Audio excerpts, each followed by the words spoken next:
Good morning students. कल हमने देखा था मानव भूगोल का विषय क्षेत्र। कौन कौन से थे मानव भूगोल के विषय क्षेत्र? एक नंबर था जनसंख्या, प्रदेश के प्राकृतिक संसाधन, नियोजन व प्राकृतिक संगठन, सांस्कृतिक वातावरण, कालिक अनुक्रम और अन्य प्रदेशों से संबंध। तो दोबारा देखिए, कल क्या देखा था? कल देखा था हमने मानव भूगोल का विषय क्षेत्र, जनसंख्या, प्रदेश के प्राकृतिक संसाधन, नियोजन व प्राकृतिक संगठन, सांस्कृतिक वातावरण, कालिक अनुक्रम, अन्य प्रदेशों से संबंध। तो आज देखिए मानव भूगोल का विकास कैसे हुआ, कब हुआ, वह किसने किया। तो देखिए मानव भूगोल का विकास कब हुआ? मानव भूगोल का विकास 18वीं शताब्दी में जर्मन भूगोलवेत्ता फ्रेडरिक रेटजेल ने किया। किसने किया? जर्मन भूगोलवेत्ता फ्रेडरिक रेटजेल ने किया। आगे देखिए मानव भूगोल का विकास किन कालों में हुआ? किन कालों में हुआ? तो देखिए प्राचीन काल, मध्यकाल, आधुनिक काल। प्राचीन काल, मध्यकाल और आधुनिक काल, तीनों कालों में विकास हुआ। तो दोबारा देखिए मानव भूगोल का विकास कब, किसने हुआ, किस समय किया या किन कालों में हुआ? मानव भूगोल का विकास 18वीं शताब्दी में जर्मन भूगोलवेत्ता फ्रेडरिक रेटजेल ने किया। मानव भूगोल का विकास 3 कालों में हुआ, प्राचीन काल, मध्यकाल, आधुनिक काल। तो आगे देखिए प्राचीन काल देखते हैं किस प्रकार प्राचीन काल में मानव भूगोल का विकास हुआ था। तो देखिए इस काल में विभिन्न समाजों के बीच अन्योन्य क्रिया न्यून थी। क्यों? कौन सी क्रिया न्यून थी? अन्योन्य क्रिया। तो दोबारा देखिए प्राचीन काल में हम देखेंगे किस प्रकार मानव भूगोल का विकास हुआ था। तो इस प्राचीन काल में विभिन्न समाजों के बीच अन्योन्य क्रिया न्यून थी। तो आगे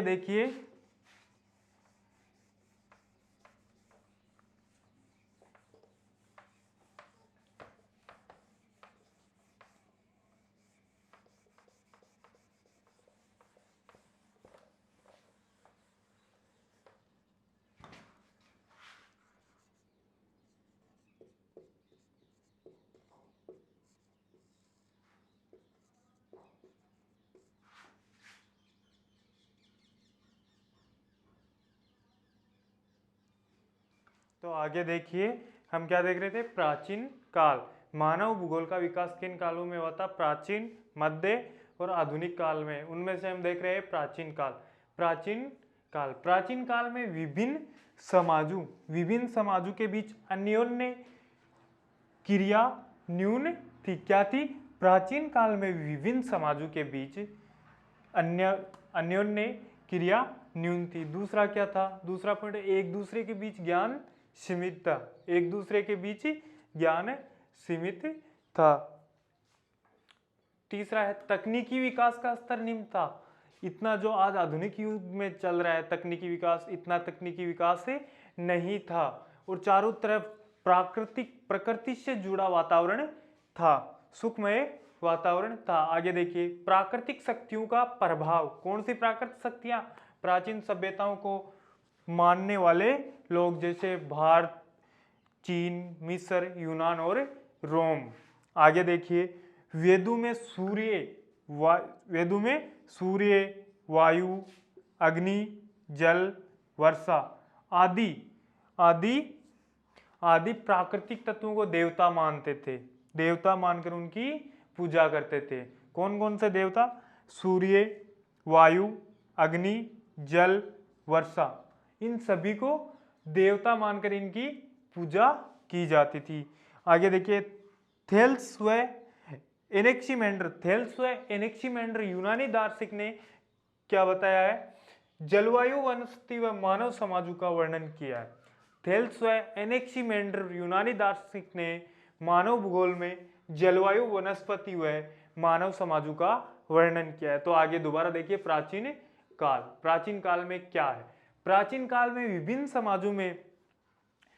समाजों के बीच अन्योन्य क्रिया न्यून थी। अगला पॉइंट है एक दूसरे के बीच ही ज्ञान सीमित था। तीसरा है तकनीकी विकास का स्तर निम्न था। जैसे आज के जमाने में तकनीकी विकास बहुत अधिक बढ़ गया है, वो नहीं था। और हमारे चारों तरफ प्रकृति से बना वातावरण था। अगला है प्राकृतिक शक्तियों का प्रभाव। कौन सी प्राकृतिक शक्तियों का? प्राचीन सभ्यताओं को मानने वाले लोग जैसे भारत, मिस्र, चीन, यूनान और रोम। कौन से देश है? भारत, चीन, मिस्र, यूनान और रोम। अगला पॉइंट देखिए अपना, वेदों में सूर्य, वायु, अग्नि, जल, वर्षा आदि प्राकृतिक तत्वों को देवता मानकर उनकी पूजा की जाती थी। आगे है थेल्स व एनेक्सिमेंडर ने, जो यूनानी दार्शनिक थे, इन्होंने मानव भूगोल में जलवायु, वनस्पति व मानव समाजों का वर्णन किया है। आगे देखिए,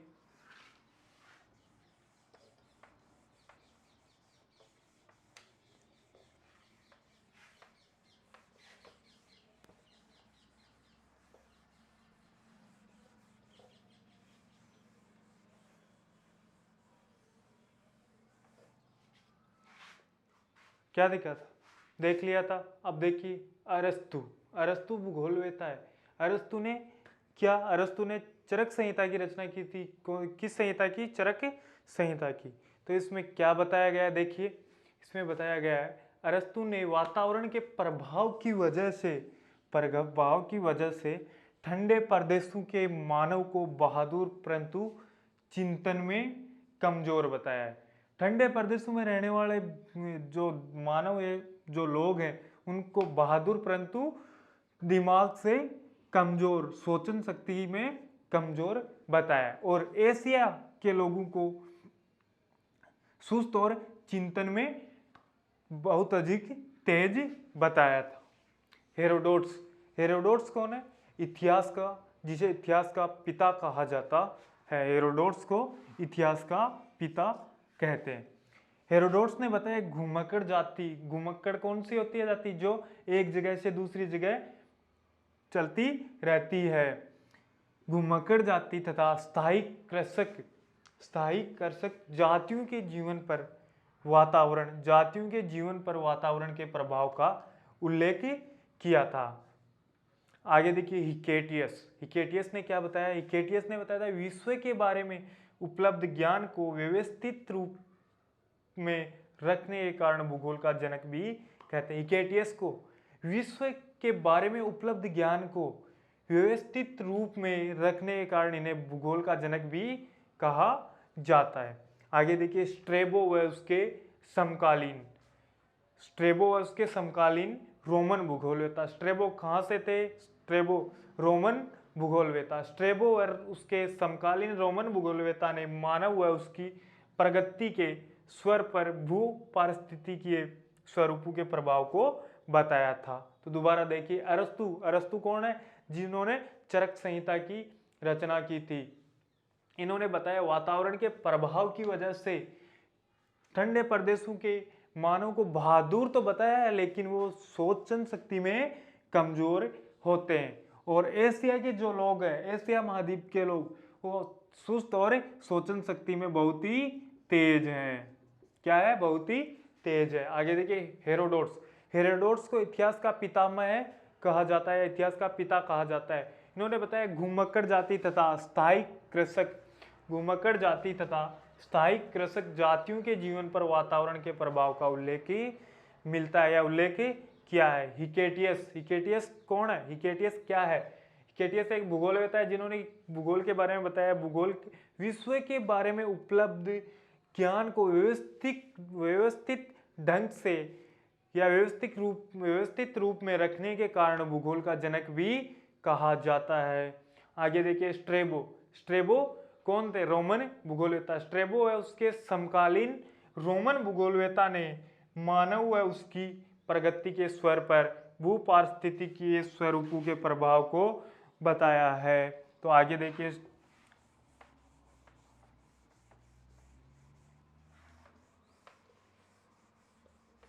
ये हुआ अपना प्राचीन काल कंप्लीट। अब आगे देखिए मध्यकाल।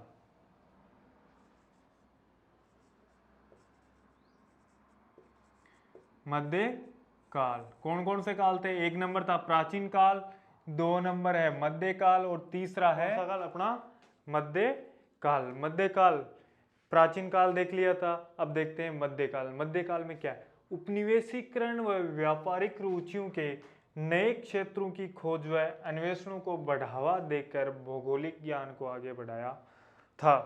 क्या किया था मध्यकाल में? मध्यकाल में देखिए उपनिवेशीकरण व व्यापारिक रुचियों के नए क्षेत्रों की खोज व अन्वेषणों को बढ़ावा देकर भौगोलिक ज्ञान को आगे बढ़ाया था। अब चलो आगे देखते हैं हम प्रमुख भूगोलवेता कौन कौन से हैं। जर्मन भूगोलवेता, फ्रांसीसी में कौन कौन से हैं, अमेरिकन भूगोलवेता कौन कौन से हैं और ब्रिटेन भूगोलवेता कौन कौन से हैं। देखिए हमबोल्ट जर्मन भूगोलवेता, हमबोल्ट, कार्ल रिटर, पेंसेल, रिच्टोफेन और फ्रेडरिक रेडजेल, ये तो है भूगोलवेता जर्मन भूगोलवेता। आगे देखिए फ्रांसीसी भूगोलवेता कौन कौन से? Vidal de la Blache, Jean Brunhes, de Martonne, Demangeon, Febvre. आगे देखिए अमेरिकन भूगोलवेता। अमेरिकन भूगोलवेता कौन कौन से? एलन सैम्पल जो फ्रेडरिक रेडजेल की शिष्य है, हटिंगटन, बोमेन, ग्रिफिथ, टेलर। और ब्रिटेन भूगोलवेता कौन कौन से? देखिए हर्बर्टसन, मैकिंडर, रोक्सबी और फ्लूअर। आगे देखिए दोबारा मध्यकाल। मध्यकाल मध्यकाल कौन? मध्यकाल प्राचीन काल देख लिया था, अब देखते हैं मध्यकाल। मध्यकाल में क्या है? उपनिवेशीकरण व व्यापारिक रुचियों के नए क्षेत्रों की खोज व अन्वेषणों को बढ़ावा देकर भौगोलिक ज्ञान को आगे बढ़ाया था। तो आगे देखिए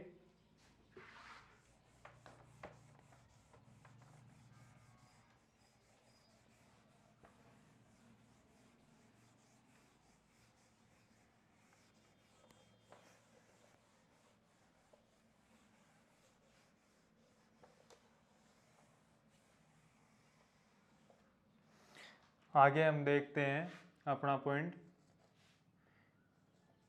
मानव भूगोल की उपशाखाएं। कौन सा पॉइंट है? मानव भूगोल की उपशाखाएं।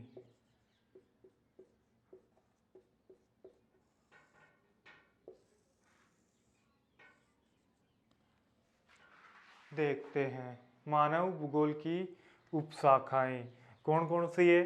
एक नंबर राजनीतिक भूगोल, दूसरी है हमारी सामाजिक भूगोल, तीसरी सांस्कृतिक भूगोल, आर्थिक भूगोल है 4 नंबर और 5वीं है चिकित्सा भूगोल।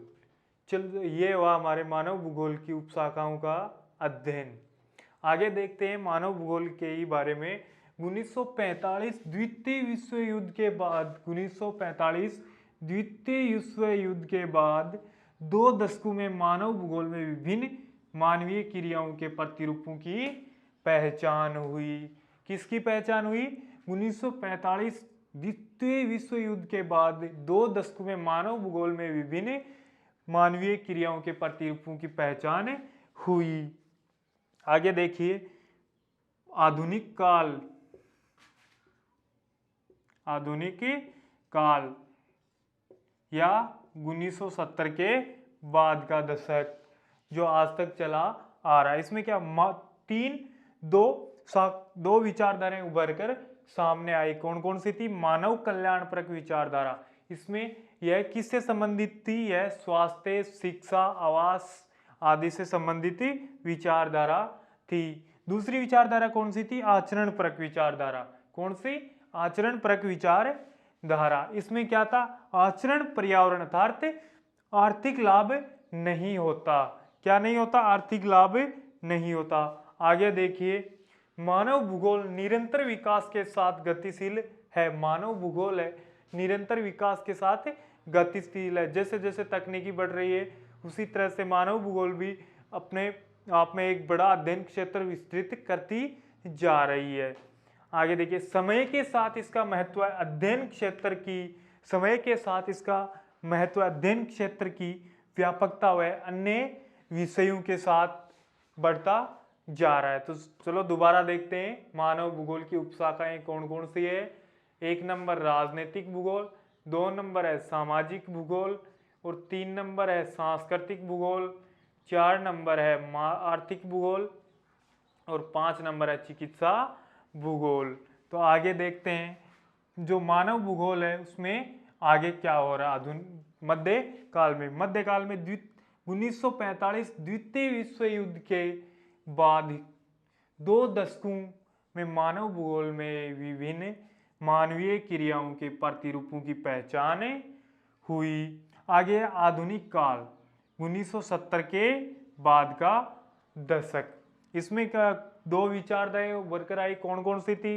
1 नंबर मानव कल्याणपरक विचारधारा, यह स्वास्थ्य, शिक्षा, चिकित्सा, आवास आदि से संबंधित थी। दूसरी है आचरणपरक विचारधारा, यह आचरण पर्यावरण अर्थात आर्थिक लाभ नहीं हो रहा। आगे क्या बताया, मानव भूगोल निरंतर विकास के साथ गतिशील है। जैसे जैसे विकास हो रहा है, तकनीकी शिक्षा बढ़ रही है, वैसे वैसे मानव भूगोल भी अपना अध्ययन क्षेत्र विस्तृत कर रहा है। आगे समय के साथ इसका महत्व अध्ययन क्षेत्र की व्यापकता व अन्य विषयों के साथ ही बढ़ रही है।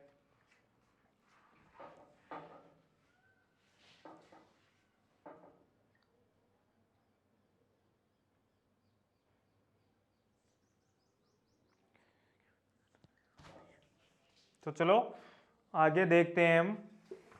आज हमारा फर्स्ट चैप्टर है वो कंप्लीट हो गया आज की क्लास में।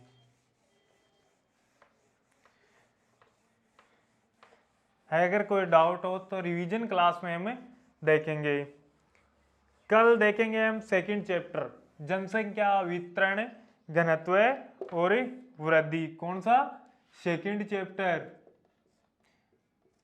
जनसंख्या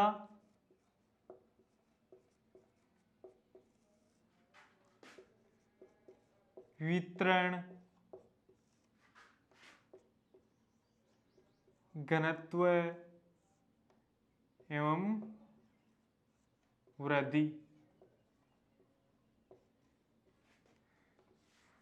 क्या देखेंगे? कल देखेंगे हम सेकंड चैप्टर जनसंख्या वितरण घनत्व एवं वृद्धि।